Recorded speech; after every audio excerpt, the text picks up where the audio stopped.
Support and funding for stickers is provided by viewers like you. Thank you.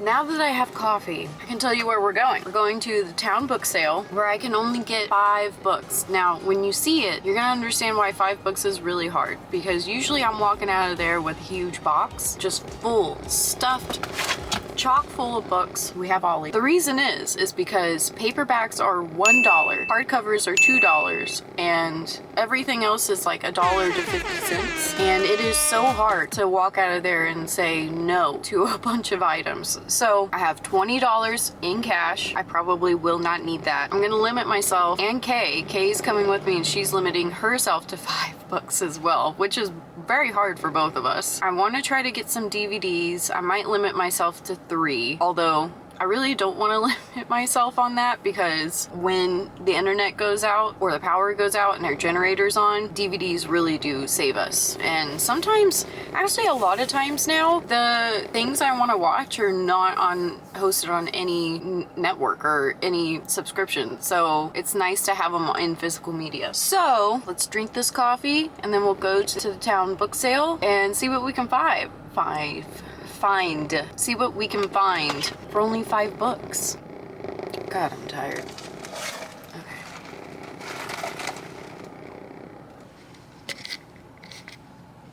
What you doing, baby boy?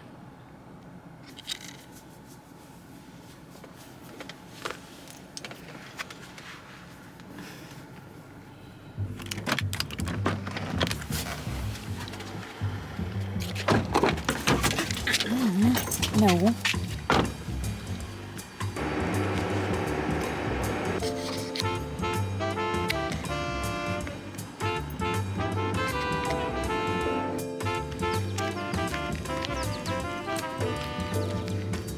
Are you trying to call me? I don't have service.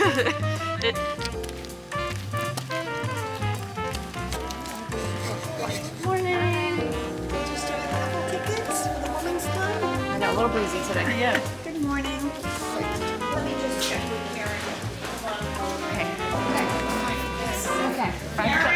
That's it. That's all we can do. Karen! We both immediately go to the antique. This is just the easiest place to start. Get it out of the way. Short history of the United States.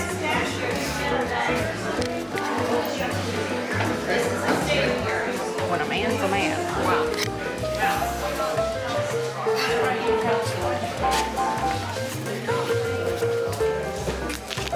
Oh no. Oh no. I'm surprised you don't already own it. I own the first one. Well, then you might need the other. I don't own the 3rd season. I do like the 4th season. 7th season can kick rocks. We pretended, yeah, exactly. And we've got Grey's Anatomy. My. On DVDs. Ooh, Supernatural. I feel like, if the power goes out, I only need 1 or 2. And you can't go wrong. Classic. It is up what to you're you. saying. Yeah. I don't own a DVD player anymore. Sorry. Our power goes out way too much for us to not. I mean, fair.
Minerva needs a hat. Great artwork, which we saw. Oh my god, friggin'. Of course I picked the one. Yeah. Like, where? Oh, there we go. That's the scarecrow. It's so pretty. It's just such a cute little book. It's so cute. Look, so cute. I am now convincing Rich. You need a chicken named Minerva. Yes. This is for Natalie. She likes cats. Stack the cats. Stack the cats. It's literally about stacking cats. And you count them. You count them as you go, and there's math. There's some math in here at some point. Some math. It's very cute. It is. It's very cute. It's very cute. And then we'll the adult books. Yes. Great author. Mm-hmm. Read some of those. Couldn't tell you what on earth these stories are about. But then we were reading, and there's literally a line about a young woman watching her homesick mother slowly dissolve into literal mist, and I was sold. Sold. So, it's gonna be great. It is. That's the first.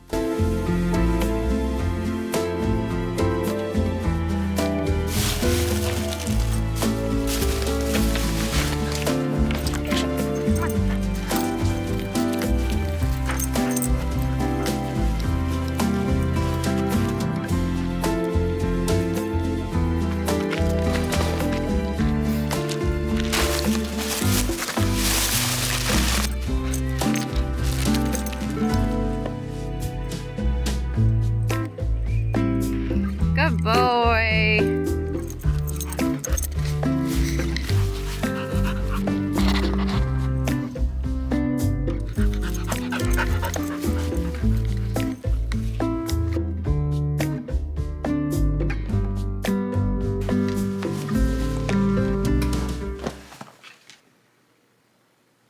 We did it. We went. We conquered. I should have put more limitations on DVDs because weirdly enough, there weren't that many books this year that I was interested in, but we'll get into that in just a second. Hold on, we gotta give Freddie some moral support. Come here. Oh, come here. I know you didn't get to go on a ride. And that's just a travesty. I'm so sorry, but you have to take turns with your brother. You do. Archie, don't touch the camera. Okay. Have you been sufficiently supported through your troubling times? Okay. Whoa, bonk! Okay, can everybody lay down? Oh, bonk. Okay. Just get comfy here and get my blanket going. You can't tell, but this is, there you go. That's a little bit better representation. I have stuffed this, and not only that, the puzzle will not fit in here. Okay, so we'll start with books first because I only got 3, I think, out of the 5. So I limited myself to 5 because usually the town sale is usually like no notes, inventory is perfect. They have antiquarian books that like take up a whole section. They usually have 2 fiction tables. They have a whole mystery section and usually like a pretty sizable table for sci-fi, but this year it was just 1 table for fiction, a very, very small sci-fi. So I don't know if people are just not donating or what, but I have plenty of books to donate, so I think maybe I'll just go see about that and donate all of the books that I'm done with because I have quite a few that I need to just get off my shelf so I can put back with new ones. The town sale is a great reusable recycle area because it's held every year. They throughout the year have library sales, so if it doesn't sell at this particular big one, then they will rotate them through the rest of the book sales, like for locals and stuff. So it's a great way to give your books new life. And I know I live in a very charmed, dreamy area. You guys may not know that, but I live in a very small New England town. I'm incredibly north. It is rural. It is a small community, but the community really works together to put on things like this. And one of my favorite reasons to live here is the community is small but mighty, and things really do revolve around the communal neighboring grace that other people give. And I don't know, I love the concept of books being $1, books being on somebody else's shelf and being donated. I mean, one year I even managed to get the Harvard Classics. I got an entire set that was only missing three, and I got it for $20 maybe, like, and I just don't have a place to display all of those. But I mean, the sale is just a wonderful opportunity for book lovers and accessible to people that maybe don't have most means. Anyway, now that I'm off of my soapbox, and I'm sorry if I sound a little stopped up and sick, like nasally, I don't know if I'm coming down with something or if I'm just tired. But anyway, let's get to the books. First one by Kate Morton is called The Lake House. It is a mystery novel. I have read The Secret Keeper and I think a few other of her books. I love her writing. I don't know if it's like the most literary writing of all time, but I read a lot of her stuff in high school and I remember really enjoying it. I think she might have been, yeah, The Forgotten Garden and The House at Riverton. Both books I love. This one is about, and it is a very summer read, but this one is about how in a summer evening in 1933, a couple in Cornwall has a grand party and they discover that their 11-month-old son has vanished. There's a long investigation. Nobody can figure it out. The couple close up the house and move back to London and never come back to the lake house. Many years later, an author receives a letter inquiring about the unsolved case. Alice, the mystery novelist, is drawn to the lake house to try to figure out what the mystery is and what actually happened, which that just sounds like it's the perfect mystery novel. I don't know if there's murder or anything in this. I'm sure there is, but it's gripping, you know? Like, this just makes me feel like I need to find out. I need, like, the novelist to figure out what the hell happened. And that's what makes a good mystery novel. Next one. Okay, don't laugh at me, but I did major in anthropology, archaeology, whatever, for one of my majors in college. So I couldn't pass up the Oxford Book of English Ghost Stories. But I took one class that was about ghost stories, myths, and legends, and how that really gives us a good idea of humanity and a culture's morality and how humans view certain things. I know a lot of times we view that through the lens of religion, but I think ghost stories also serve for a really great litmus test for what a society will tolerate, won't tolerate, what they find abhorrent, and what scares us. What scares us so much that we have to write about it. And I am just enthralled with this. This has to be, we've got H.G. Wells. This looks like yeah, this hasn't even been cracked. The book, the binding, nobody's read this. It's a brand new book, or at least it's brand new in the sense that nobody actually opened it. Let's see, it was 1992, second reprint. So it's the second reprint of 1993. Sir Walter Scott, like, we've just got a lot of good stuff. I mean, the ghost reminds us that death is the one thing certain and the thing most uncertain, the bourne from which no traveler returns, except this one. I mean, on a chilly day with some coffee or a nice dirty martini, and you just read through some ghost stories, doesn't that just sounds like the perfect evening to me? Or morning, but mainly evening. I like reading stuff like this that gives us a glimpse into our culture. Maybe read some ghost stories that I've never heard of before, because a lot of them are short or oratory. And my third and final book that I got, that isn't a children's book for my nephew, is Pachinko by Min Jin Lee. And I heard this book mentioned several times on many YouTube channels. I think Allison Page has read it, but she didn't really understand it, or that might be another one. This one has gripped my attention. I say it like that because this is a book that I wouldn't normally choose for myself, but I just am intrigued by the fallout that comes from the main character's choices, which this book is about a teenage daughter. She's the adored daughter of a crippled fisherman. She falls for a wealthy stranger at the seashore near her home in Korea. He promises the world, but when she discovers she's pregnant and that her lover is married, she refuses to be bought. Instead, she accepts an offer of marriage from a gentle, sickly minister passing through his way to Japan. But her decision to abandon her home and reject her son's powerful father sets off a dramatic saga that will echo down through generations. I'm just so enthralled, and it seems like these characters are so strong and complex. I want to know what fueled her decision, and it's not often that you find people stick by their morals so strongly to the point that they are willing to ruin their future and or choose a life that is hard. A lot of people would choose the easy life, even though it's not easy to be bought out by your very wealthy lover who turns out to be married. It's addicting. Like, how could you have made that choice, and why? And I need to know. Next, I'm going to show you children's books I got. I know you saw a lot of those. My best friend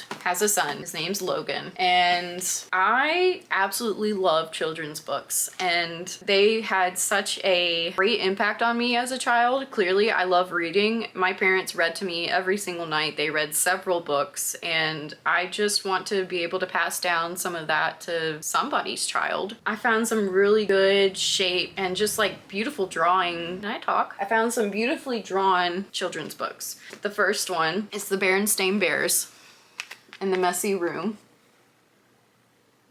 And of course, I mean, it's the Berenstain Bears. You can't go wrong with it.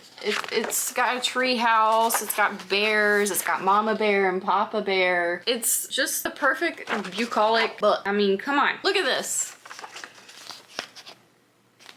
Hilarious. So he'll get that one. And then this one is just one that I found that I thought this is a great read to them book with great drawings. And it is Bunny Bungalow by Cynthia Rylant, illustrated by Nancy Hayashi. And it's got bunnies, and it's got just the most cozy, gorgeous little illustrations, a big soft couch for poetry, read and bunny laps. Doesn't that just sound nice? I don't know. It makes me feel warm and cozy inside, so I thought that's great. Now, anybody who knows me, and you guys don't know this yet because I haven't shared it, but I have a special interest in Arthur, as in Arthur Reed, as in PBS Arthur show and books. And I looked and looked and looked and looked for an Arthur book, but I could only find one on DW.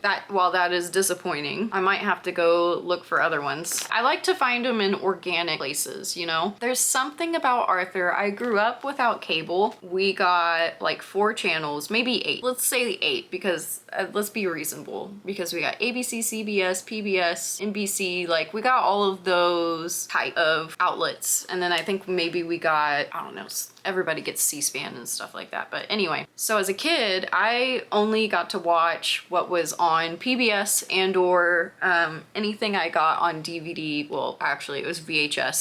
Anything I got on VHS at the library. Arthur was a very big part of my childhood. I love him. I love the show. I think it teaches kids such good, accepting, loving skills about people and being open and loving towards one another. And DW, the annoying little sister, I love these illustrations. I love the feeling of them. They just bring me warm and fuzzies. I really wish I could buy Arthur on DVD or something, but alas, I can't. So in lieu of that, sorry if you hear Freddie, he can't sit still. Are you gonna lay down? There he goes. I don't know. It's just the perfect little kid book. Now, will I read this before I send it to Logan? Yeah. Am I going to really consider keeping it for myself? Probably, because it's my safe spot and I really love it. I have spent the last few months rewatching all of the Arthur series, and I just got to season 15, I believe, when they changed the animation style and then go to the larger, and I can't do it. I can't do it. Give me old Arthur or give me death. Now I've restarted it. Anyway, these next two books, I just liked the illustration style. George and Martha, One Fine Day. I mean, sorry, a logging truck is going by. How could you not? This just, I love. The colors, the style. I didn't even look at what the writing was like, but I saw the word peculiar in here and I thought, you know what? Perfect. I love that he has a gold tooth. It's just, I mean, come on. Boo, cried George. Have mercy, screamed Martha. Martha and her stamp collection went flying. I'm sorry, said George. George, I was feeling wicked. Well, said Martha. Now it's my turn. Go ahead, said George. Not right away, said Martha, slyly. And there's her stamp collection going. Oh, I love it. They're just adorable. And we have George and Martha rise and shine. George has a little fedora hat. I love children's books. I just love them. We're almost done through these books. Okay, next we have Franklin, who is a turtle, wants a pet. Now, if you all remember, Franklin also became a PBS show much later down in life. It was later when I think I was in kindergarten or about. The books were popular first, and then they made a Franklin television show, and it was good. I loved Franklin, the TV show. I also loved Little Bear. Actually, I adore Little Bear, so it just fits in with that, and it's the perfect little book for Logan as the being a little boy. And here's one of my favorite books growing up, Chrysanthemum by Kevin Henkes? Not sure. I grew up not liking my name. My name is Sarah. This book was an important one to me, of understanding and accepting who I was and my name. Even though my name, I would have loved to have been named Chrysanthemum, alas. And the illustrations in this book are phenomenal. They truly left an indelible mark in my brain. And it's probably why I have such a little love for mice and rats and such, because it's just so lovely. How can you not love this art style? And Chrysanthemum learns to love her name and accept it, even though it's hard to say, even though it's a unique and maybe, you know, for a kid, it's a silly name. And her parents don't understand why she doesn't like it. This particularly, this illustration one right here. I already own this book. It's somewhere at my mom's house, but I just thought this would be such a nice book for Logan because of course I loved it, so maybe he'll love it. Okay, and that concludes the children's book section. Now we have the section that maybe I should have put some limitations on myself. That's the DVDs. Now hear me out. I know that sounds weird. I know not everyone really has a DVD player, but the power up here goes out. It goes out quite a bit. Now in the winter, it hasn't gone out, knock on wood, for a long, no.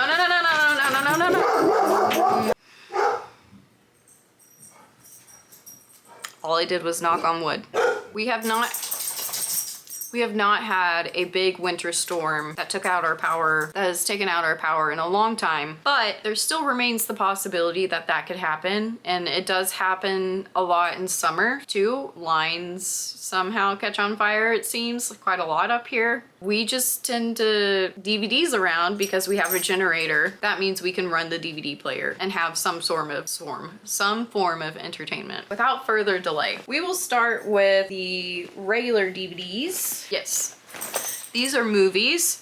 One of them's a documentary actually. So first one, this is for Elaine. So Elaine is coming this weekend. You'll see her in upcoming videos. She's coming, she's gonna stay for 2 weeks, and on one of those weeks, she's gonna watch the dogs, and we are gonna go on vacation to Italy, but both of us love Uptown Girls. I don't know if it's on any subscription service, but I figured what better movie to have on DVD. I freaking love this movie. This was crucial to me growing up because I really felt for both of them, and especially felt like the little girl because I was a wise kid and just felt nice. It just felt nice. I just love this movie. I love Dakota Fanning and Brittany Murphy, and R.I.P. Brittany Murphy. I mean, truly. And the fashion in this, come on.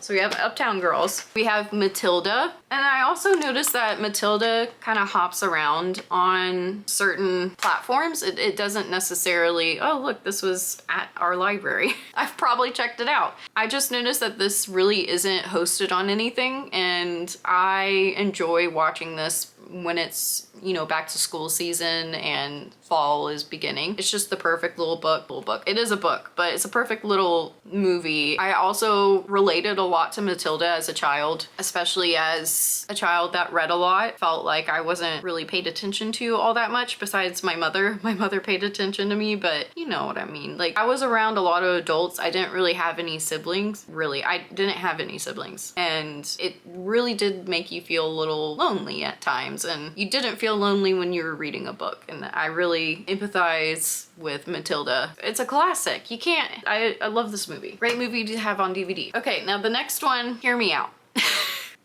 Hear me out. I saw this and I thought, camp. Land of Celtic Ghosts, the most haunted country on earth. So it says. Look at this DVD cover. It is abhorrent. It just looks like one of those old documentaries we would watch in school to learn about burials or learn about how other cultures treated their dead. And I don't even know who made this, why they made it, but it's an hour and a half of a documentary going around Emerald Island talking about ghostly places. I mean, you can't get any better than that. I can't wait for power goes out. I'm gonna make Jacob watch this with me. And finally, we have made it to our series, our TV series DVD area, which is where I went a little bonkers. We're gonna start out, you saw me grab these. Start out with bangers. Gilmore Girls seasons 3 and 4. I already own seasons 1 and 2, which I also managed to get at that sale. These are in great condition. Listen. This, when the power goes out, this is so helpful. They are long episodes. You have all of them. You can't get any better than Gilmore Girls. All seasons. Oh, and we have the handouts. Oh, are you kidding me? Oh, hang on. Huh? Oh, we have promotionals. Oh, yeah. We have your guide to Gilmore-isms, the 411 on many of the show's witty and memorable wordplays and pop culture references. Season 3. I don't think this is a hot take, but I miss having everything in physical media. I miss having all these extras, and I miss having everything in such a tangible way that you get to interact with your favorite media in a way that's just wholly different than just watching it on Netflix or something. They took the time to brand this, go through and collect all of the references, like Gloria Estefan, a pop singer and former lead singer for Miami Sound Machine.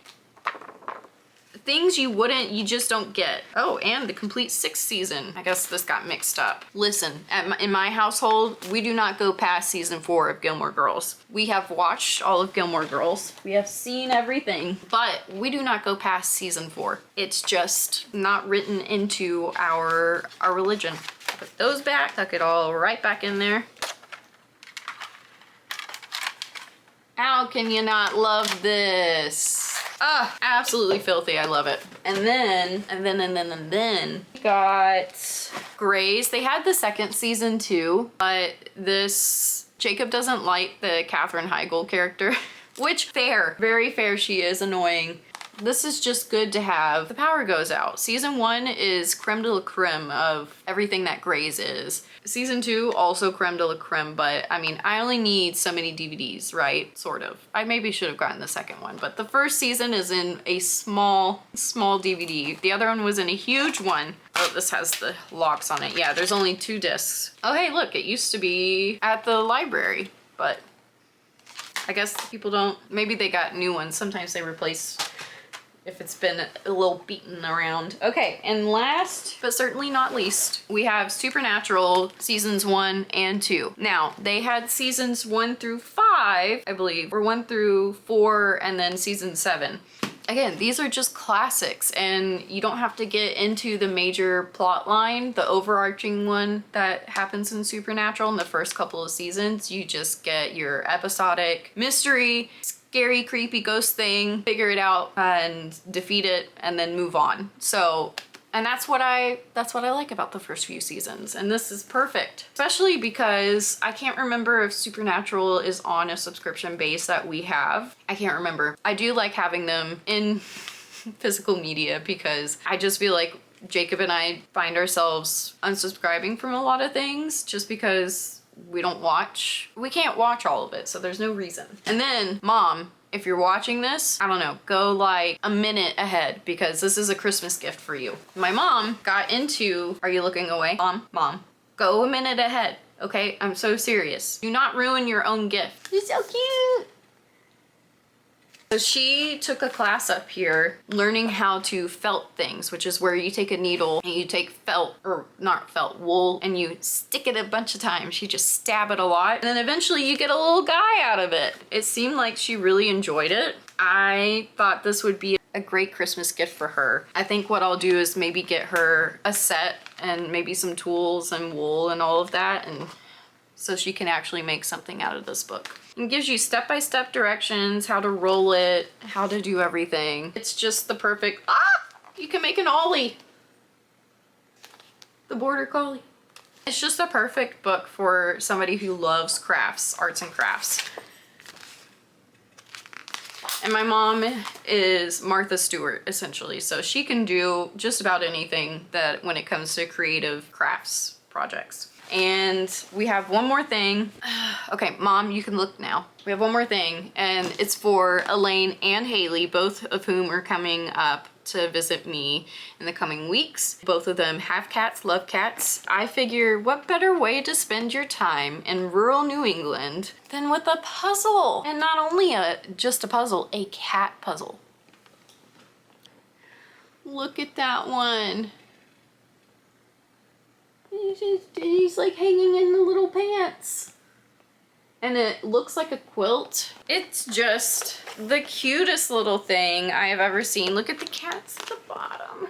I think this will be a lovely puzzle for them to complete. I have a puzzle board that my mom got me for Christmas, so they can put it on the board, work on it, and then shove the board back underneath the bed whenever they're done. So that's it. That's everything I got at the town book sale. I know I didn't get a lot of books, but this year wasn't really a great year for books, but it was a great year for DVDs, as we can see, which is great because honestly, it's really good to just have these on hand. Now I'm starting to regret that I didn't get the Grey's Anatomy second season, but I can always go tomorrow if I need to.